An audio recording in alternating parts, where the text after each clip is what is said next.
केंद्रीय मंत्रियों के समूह के साथ पत्रकारों की बैठक की आधिकारिक रिपोर्ट अब सामने आ चुकी है।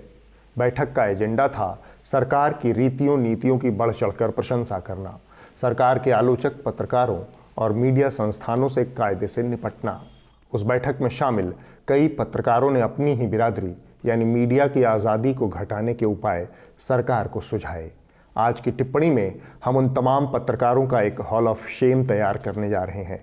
एक एक कर आप उनके नाम जानिए और साथ में सरकार को दिए गए उनके बहुमूल्य सुझाव भी। सबसे पहले 2 डिस्क्लेमर।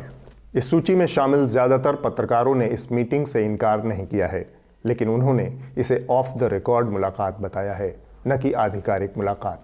लेकिन सरकार ने इस रिपोर्ट को जारी कर इसे आधिकारिक बना दिया है। कुछ पत्रकारों ने अपने बयानों से इनकार किया है।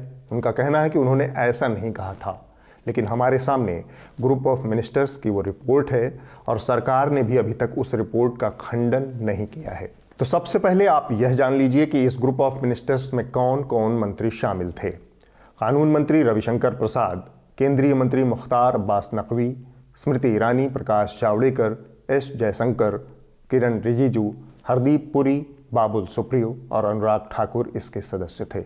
इस तरह की कुल 3 बैठकें हुई। एक मंत्री किरण रिजिजू के घर पर, जिसमें तमाम पत्रकार और मुख्तार अब्बास नकवी शामिल हुए। बाकी 2 बैठकें ऑनलाइन वेबिनार के जरिए हुई थी। ये सभी बैठकें बीते साल जून के महीने में हुई। बैठक के वक्त को ध्यान में रखिए, ये वो समय था जब देश कोरोना लॉकडाउन से गुजर रहा था। देश की बड़ी आबादी पैदल ही पलायन कर रही थी, सब कुछ ठप पड़ा था। तब सरकार और उसके मंत्रियों की प्राथमिकता मीडिया से निपटने और निपटाने की थी। तो पेश है भारत की मीडिया के उन कुछ एक दिग्गज पत्रकारों का हॉल ऑफ शेम।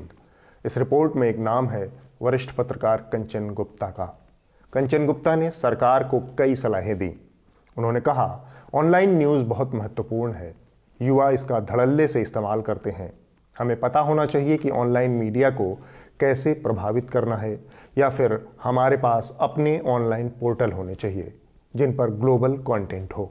गूगल अक्सर प्रिंट, वायर, स्क्रॉल और हिंदू के कंटेंट को प्रमोट करता है, जो कि ऑनलाइन पोर्टल है। इससे निपटने की अलग से रणनीति बनानी होगी। अगला नाम है नितिन गोखले का। नितिन गोखले फिलहाल स्ट्रेटेजिक न्यूज़ ग्लोबल के प्रधान संपादक हैं। इससे पहले वो एनडीटीवी में रक्षा मामलों के संपादक थे। इन्होंने भी कथित तौर पर सरकार को पत्रकारिता की नकेल कसने के कई उपाय बताए।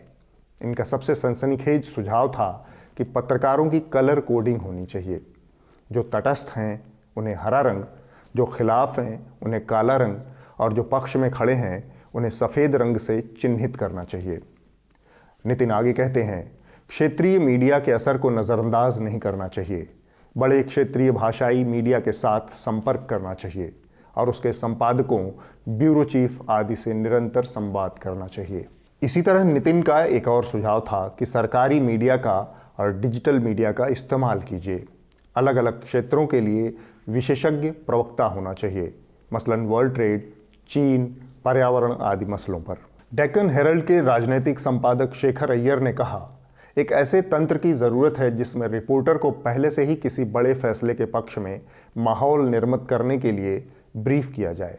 वो लोगों को बता सके कि यह निर्णय क्यों किया गया और क्यों ज़रूरी था। इससे तथ्यात्मक रिपोर्टिंग को बल मिलेगा। नेहरू मेमोरियल लाइब्रेरी के वाइस चेयरमैन और प्रसार भारती के पूर्व चेयरमैन ए सूर्यप्रकाश ने भी कुछ हाहाकारी सुझाव दिए। उन्होंने कहा, जिन छद्म धर्मनिरपेक्ष लोगों को पहले से ही हाशिए पर धकेल दिया गया है, वही समस्याएं खड़ी करते हैं। भारत सरकार के पास ऐसे लोगों पर काबू करने की असीमित ताकत है। सूर्यप्रकाश कहते हैं, बीते 6 सालों में हमने अपने मीडिया के मित्रों की सूची को बढ़ाया नहीं, उन्हें अपना सहयोगी नहीं बनाया है। हमें इस बात पर चिंतन करना चाहिए। उनकी अगली सलाह है, पार्टी के प्रवक्ताओं और नौकरशाहों को मीडिया से निपटने, डिजिटल मीडिया की कहानियों को काउंटर करने के लिए प्रशिक्षित करना चाहिए। शिक्षित लोगों से निपटने के लिए हमें अलग मंच की ज़रूरत है। इसलिए सोशल मीडिया और डिजिटल मीडिया को प्राथमिकता पर रखने की ज़रूरत है। प्रसार भारती के अंशकालिक सदस्य अशोक टंडन ने कहा, चुनाव के दौरान मीडिया का प्रबंधन सरकार द्वारा शानदार रहता है। क्यों न हम बाकी पूरे साल भी मीडिया को इसी तरह से मैनेज करें। व्हाट्सएप ग्रुप तैयार कीजिए ताकि पत्रकारों को मुद्दे से जुड़ी लाइनें सीधे मुहैया करवाई जा सकें। पूर्व पत्रकार अशोक मलिक ने कहा, एक और व्हाट्सएप ग्रुप मत बनाइए। यानी पत्रकारों और सरकार के नुमाइंदों के बीच जिस व्हाट्सएप ग्रुप के जरिए हर दिन की कवरेज तय होने की बातें दबे छुपे कही जाती हैं, उनमें सच्चाई है।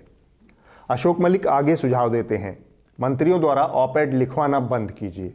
यह महामारी बन चुका है और इसके विपरीत परिणाम होते हैं। लोग इसे प्रोपेगेंडा के रूप में देखते हैं और कोई पढ़ता भी नहीं।